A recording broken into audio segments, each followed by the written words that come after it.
Religion کی تعریف پیش کر دی اور قرآن کریم سے اسلام کی تعریف پیش کر دی. سیکولرزم قرآن کا لفظ نہیں ہے تو انگریزوں سے پوچھ لو بھائی. ریلیجن قرآن کا لفظ نہیں ہے، انگریزوں سے پوچھ لو. اسلام یا دین قرآن کا لفظ ہے، وہ قرآن سے پوچھ لو. تو وہ بحث ہم نے وہاں بیان کر دی، اس کا تھوڑا سا خلاصہ آ جائے گا کہ اہمیت اور اس کا مفہوم کیا ہے. دوسری بات یہ کہ مقصد پاکستان کیا تھا، وہ اقبال نے کیا خواب دیکھا تھا، قائد اعظم نے کیا سمجھایا تھا، میرے باپ دادا نے، ہمیں سے بہت سو کے لوگ افراد نے، آباء و اجداد نے اس مملکت کے اس وقت کے لوگوں کے آباء و اجداد نے قربانیاں کیوں دی تھیں، ہندوستان پر ہم نے پیشہ کیوں چلایا تھا، 2 حصے کیوں کیے تھے. تو پاکستان کا مطلب کیا، یہی بنتا ہے لا الہ الا اللہ. تھوڑا اس کو کھولیں گے انشاءاللہ. تیسری بات یہ ہے کہ اس پاکستان کا جو ایک کمپوزیشن ہے، یعنی عجیب قسم کا ملک ہے، زبانیں الگ، نسلیں الگ، برادری الگ، خطے الگ، کھانے پینے کے سٹائل الگ، مگر پھر بھی ہم ایک ہوئے. تو ایک ہوئے کلمے کی بنیاد پر. وہی ہماری اصل بنیاد ہے قیام کی، اور وہی ہماری اصل بنیاد ہے بقا اور استحکام کی. یہ تیسری بات انشاءاللہ ہم سمجھیں گے. چوتھی بات ہے کہ اس وقت مسائل بہت ہیں، ملک میں بھی ہیں، امت کے بھی ہیں، لیکن اگر مملکت خدا داد سے بات کریں تو مسائل کا حل ایک ہی ہے، وہ یہ ہے کہ جس مقصد کے لیے ملک کو لیا اس مقصد کی تکمیل کی طرف پیش قدمی ہوگی تو مسائل حل ہوں گے، ورنہ ہمارے ملک کے مسائل حل نہیں ہو سکتے. اور اس کے تعلق سے پانچویں بات یہ ہوگی کہ عملاً جد و جہد کرنا ہم سب کی ذمہ داری ہے. کرنے کے کام کیا ہیں اس پر آخر میں انشاءاللہ ہم توجہ دلانے کی کوشش کریں گے. 5 باتیں ہیں جس پر انشاءاللہ ترتیبات میں آپ کے سامنے مختصر گزارشات رکھنا چاہوں گا. یہ پر بڑی بات چلی تھی، کتنے لوگوں کو یاد ہے؟ ہاتھ کھڑا کر لیں، مجھے اندازہ ہو جائے کہ اسمارٹ کتنے لوگ ہیں یہاں پر، اسمارٹ فون یوز کرنے والے. ٹھیک ہو گیا. تو قرآن کریم میں البقرہ کی آیت نمبر 256 آیت الکرسی کی اگلی آیت، فَمَن يَكْفُرْ بِالطَّاغُوتِ وَيُؤْمِن بِاللَّهِ فَقَدِ اسْتَمْسَكَ بِالْعُرْوَةِ الْوُثْقَىٰ. وہاں بھی ترتیب نفی پہلے، اس بات بعد میں، نگیشن پہلے، افرمیشن بعد میں. فَمَن يَكْفُرْ بِالطَّاغُوتِ، جو طاغوت کا انکار کرے، وَيُؤْمِن بِاللَّهِ، اور اللہ پر ایمان رکھے، فَقَدِ اسْتَمْسَكَ بِالْعُرْوَةِ الْوُثْقَىٰ، اس نے ایک مضبوط سہارے کو تھام لیا. تفصیل کا موقع نہیں، ورنہ ہمارا جو ایک پرچہ چھپتا ہے تنظیم اسلامی کا، ندائے خلافت، جن لوگوں نے ہاتھ کھڑا کیا تھا اور جن حضرت یا حضرات نے اس کو چھیڑا تھا سوشل میڈیا پر، وہ تو کچھ اور تھا. لیکن طاغوت کا مفہوم کیا ہے قرآن پاک میں اس کا ذکر آتا ہے. تو ہم نے اپنے ہفتے بعد پرچے ندائے خلافت میں بھی اس پر مختصر کلام کیا تھا، لیکن یہ اس کا موقع نہیں ہے. تو بہرحال پہلا نقطہ ہے اس کلمہ طیبہ کا مفہوم کیا ہے. ترجمہ ہم سب کو آتا ہے، اللہ کے سوا کوئی معبود نہیں ہے. البتہ الہ کا لفظ عربی اسلوب میں کئی مفاہیم میں استعمال ہوتا ہے. 3-4 مختصر باتیں میں آپ کے سامنے رکھتا ہوں. الہ اس ہستی کو کہتے ہیں جس سے شدید محبت کی جاتی ہے عربی میں. اسی طرح الہ اس ہستی کو کہتے ہیں عربی اسلوب میں جس کے لیے سب سے بڑھ کر بندہ محنت کرتا ہے، اسٹرگل کرتا ہے، کھپاتا ہے اپنے آپ کو. الہ عربی میں اس ہستی کو کہا جاتا ہے کہ مشکلات پہ جس کی طرف بندہ لپکتا ہے اس توقع سے کہ میری بگڑی کو بنا دے گا، سنوار دے گا. اور الہ عربی میں اسے کہتے ہیں جو ہم ترجمہ کرتے ہیں جس کی عبادت کی جائے. میں نے 4 باتیں رکھی، اس سے زیادہ باتیں بھی ہیں. جس سے سب سے بڑھ کر محبت ہو، جس کے لیے سب سے بڑھ کر محنت کی جائے، جس کی طرف سب سے بڑھ کر لپکا جائے مشکلات میں، تکالیف میں، پریشانیوں میں، اور جس کی عبادت کی جائے. ہمارا ایمان، ہمارا عقیدہ ہے کہ ان سارے مفاہیم کا اصل اطلاق کس پر ہوگا؟ اللہ تعالیٰ کی ذات پر. حاصل کیا ہے؟ انگریزی کی 5 معروف ڈکشنریز، آکسفورڈ ہے، میریم ویبسٹر ہے، کیمبرج ہے، چیمبرز ہے، کولنز ہے، ان سب کو جمع کر کے سیکولرزم کی تعریف دکھا دی. وہ کہتا ہے کہ ریلیجن کو کسی تعلیمی نظام میں دخل اندازی کی اجازت نہیں. ریلیجن کو، انگریزی کا ریلیجن کو سیاسی معاملات میں دخل اندازی کی اجازت نہیں. ریلیجن کو لوگوں کے اجتماعی پبلک افیئرس، اجتماعی معاملات میں دخل اندازی کی اجازت نہیں. اپنے ریلیجن کو رکھو اپنے گھر میں یا اپنی عبادت گاہ والی بلڈنگ میں. یہ بلڈنگ کا لفظ بھی آگے آ رہا ہے. یہ ہے سیکولرزم کی تعریف آج کی موجودہ ان معروف ڈکشنریز کے آن لائن ایڈیشنز میں. انگریزی کا ریلیجن ہے وہ بھی ان 4-5 معروف ڈکشنری سے جمع کر کے بتا دیا. ایک گاڈ یا بہت سارے گاڈز، چھوٹے چھوٹے خداؤں کو ماننا بس، یا ایک گاڈ یا بہت سارے گاڈز کو ماننا اور ایک بلڈنگ جس کو ٹیمپل کہہ دیں، چرچ کہہ دیں، مندر کہہ دیں، اس کے اندر بس اس کی عبادت کر لینا، یہ ہے انگریزی کا ریلیجن۔ اور وہ لوگ کہتے ہیں سیکولرزم کیا ہے کہ ریلیجن کو بس گھر میں رکھو، اپنی مذہبی عبادت گاہ کے اندر رکھو، تمہارے تعلیمی نظام میں، تمہارے اجتماعی معاملات میں، تمہارے سیاسی معاملات میں اس کو دخل اندازی کی اجازت نہیں۔ یہ انگریزی کا سیکولرزم ان کو مبارک، یہ انگریزی کا ریلیجن ان کو مبارک۔ اسلام تو دن دنا کا آتا ہے، اسلام قرآن کہتا ہے یہ زمین اللہ کی ہے، لہو ملک السماوات والارض، اللہ ہی کے لیے آسمان و زمین کی بادشاہت ہے۔ اور 3 مرتبہ اللہ قرآن پاک میں فرماتا ہے ان الحکم الا للہ، سورہ یوسف کی آیت نمبر 40 میں بھی الفاظ ہے، حکم کا اختیار فقط اللہ کے لیے۔ اقبال ترجمانی کرتا ہے اس کی، وہ سروری زیبا فقط ذات بے حمدہ کو ہے، حکمراں ہے ایک وہی باقی بتانے حاضری۔ حکمراں اصل میں کون ہے؟ اللہ۔ تو اللہ کی حاکمیت کو ماننا ہے تو گھر میں بھی اللہ کو بڑا ماننا پڑے گا، مسجد میں بھی ماننا پڑے گا، دکان میں بھی ماننا پڑے گا، عدالت میں بھی ماننا پڑے گا، پارلیمنٹ میں بھی ماننا پڑے گا۔ یہ اسلام ہے۔ ان کا سیکولرزم ان کو مبارک، ان کی ڈکشنری سے میں نے عرض کیا ہے، ان کا ریلیجن ان کو مبارک۔ اسلام ریلیجن نہیں ہے انگریزی والا، اسلام دین ہے، سسٹم آف لائف ہے، نظام زندگی ہے۔ اس معنی میں بھی قرآن میں یہ لفظ آیا ہے، سورہ انفال آیت نمبر 39 میں، وَقَاتِلُهُمْ حَتَّى لَا تَكُونَ فِتْنَةٌ وَيَكُونَ الدِّينُ كُلُّهُ لِلَّهِ، اور جنگ کرو ان کے خلاف یہاں تک کہ فتنہ باقی نہ رہے اور دین کل کا کل اللہ سبحانہ و تعالیٰ کے لیے ہو جائے۔ فتنے کا ترجمہ آزمائش کا بھی کیا گیا قرآن پاک میں، فتنے کا ترجمہ عذاب کا بھی کیا گیا ہے، سورہ انفال میں آتا ہے۔ اور فتنے کا ترجمہ ایسے حالات جہاں اللہ کی کامل بندگی ممکن نہ ہو، ان حالات کو فروغ کرنے، ختم کرنے، مٹانے کے لیے اگر جنگ بھی کرنا پڑے تو کی جائے گی، تاکہ دین اللہ کے لیے ہو جائے، نظام اللہ کے لیے ہو جائے، سسٹم اللہ کے لیے ہو جائے۔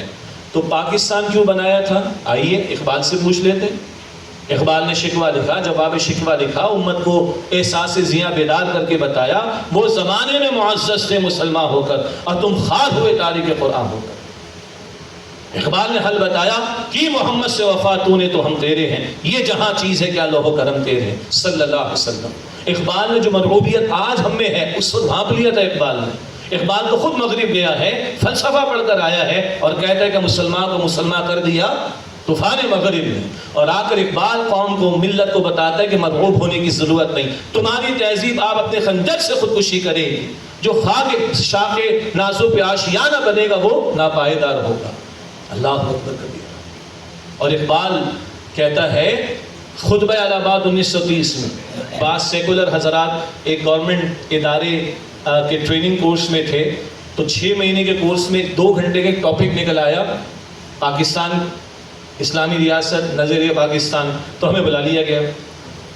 تو مجھے پہلے سے پتا تھا کہ یہاں مزاجن سیکولر لوگ ہیں، تو پہلے میں نے قرآن بیان کیا، پہلے میں نے سیرت کو بیان کیا، پھر میں نے قائد اعظم اور اقبال کو بیان کیا۔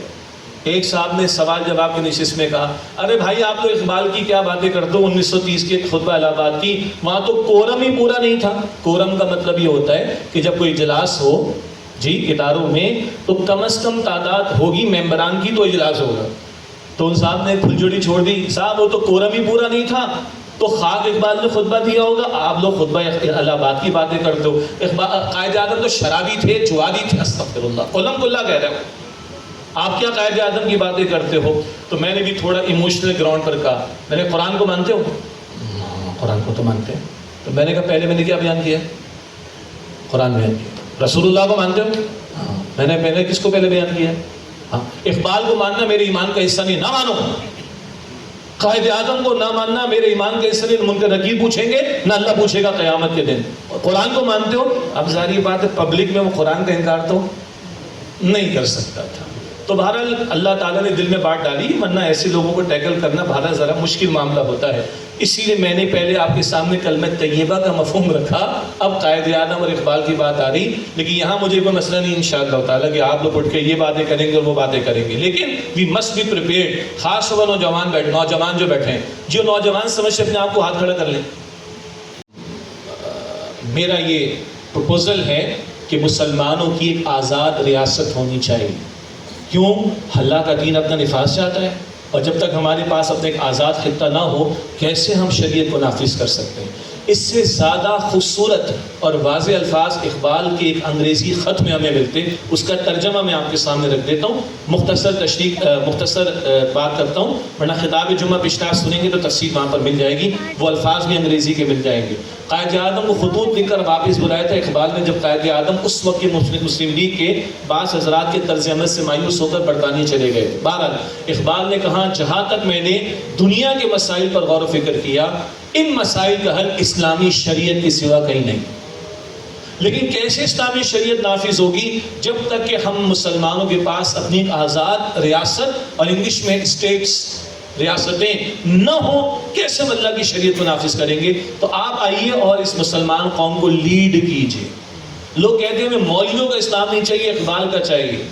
اتنا لے آؤ, ہم ماننے کو تیار ہیں. لگ پتا جائے گا اگر اقبال کے اسلام کے لانے کی بات کی جائے. بہرحال دوسری بات, قائد اعظم, بڑا قائد اعظم کی 11 اگست کی تقریر کو اچھالا جاتا ہے, اس کا بھی اچھا خاصا پوسٹ مارٹم ہو چکا. 11 اگست کی تقریر میں کچھ باتیں غلط قائد اعظم کی طرف منسوخ کی گئی, اس کا بھی پوسٹ مارٹم ہو چکا.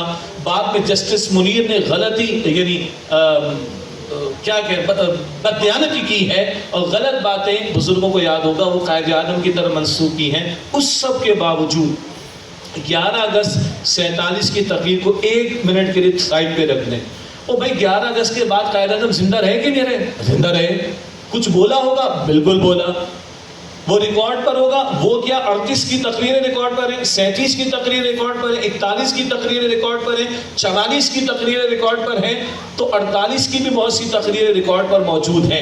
ایک 11 اگست کی تقریر کے 3 جملے اٹھا کر ہماری بھی حکومت, اور میں کراچی رہتا ہوں, سندھ حکومت نے بھی چھاپا اور ہمارے بڑے بڑوں نے 11 اگست کو اقلیتوں کا دن منایا نا, قائد اعظم کی تقریر کا سہارا لے کر. مگر یہ بددیانتی یہ لوگ بھی کرتے ہیں کہ بتاتے نہیں ہیں کہ 37 میں یا 38 میں اقلیتوں کے حقوق کے بارے میں قائد اعظم نے کہا وہ جو قرآن دیتا ہے.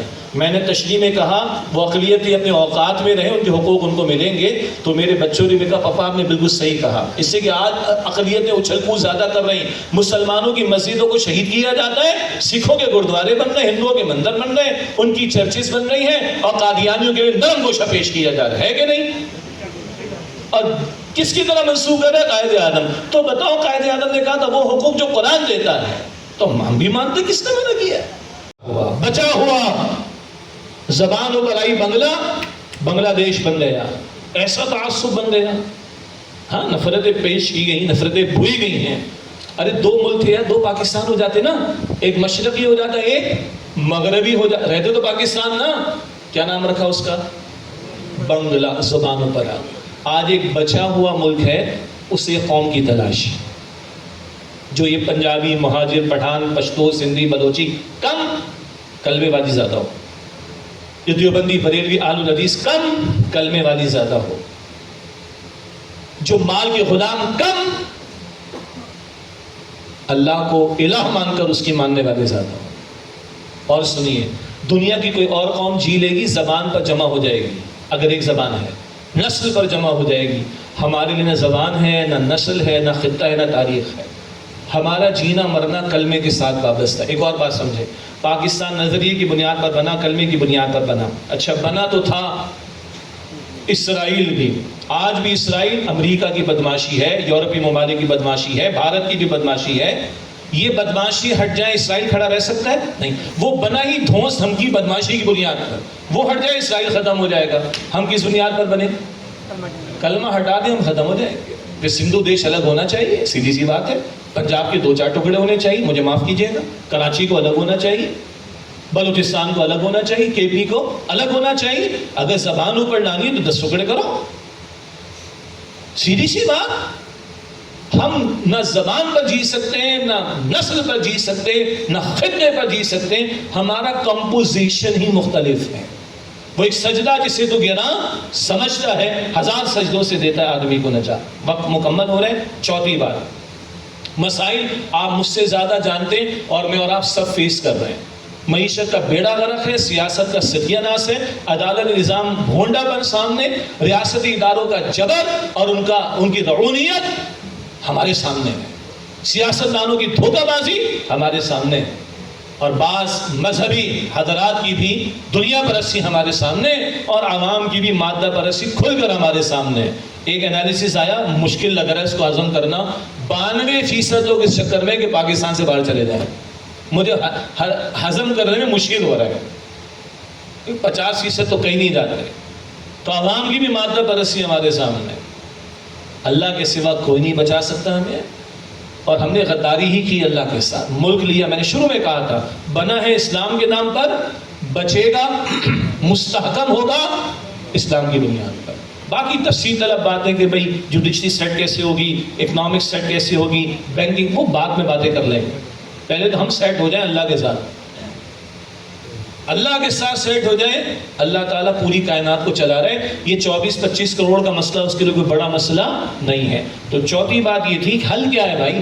بنے ہو اسلام کے نام پر, بچو گے اسلام کے نام پر, مستحکم ہو گے اسلام کے نام پر, الٹے لٹک گئے. ہم نے اسلام کا سافٹ امیج پیش کر دیا, چوتے چاٹے IMF کے, رشیا کے سامنے جھکے, امریکہ کی گود میں بیٹھے, پھر گود میں بیٹھ رہے امریکہ کی. اپنے افغان بھائیوں کو لاکھوں کی تعداد میں ہم نے شہید کروایا, پھر ہم چاہتے ہیں کہ اپنے افغان بھائیوں کے ساتھ جو ہے وہ ظلم کا معاملہ کرنا چاہتے ہیں.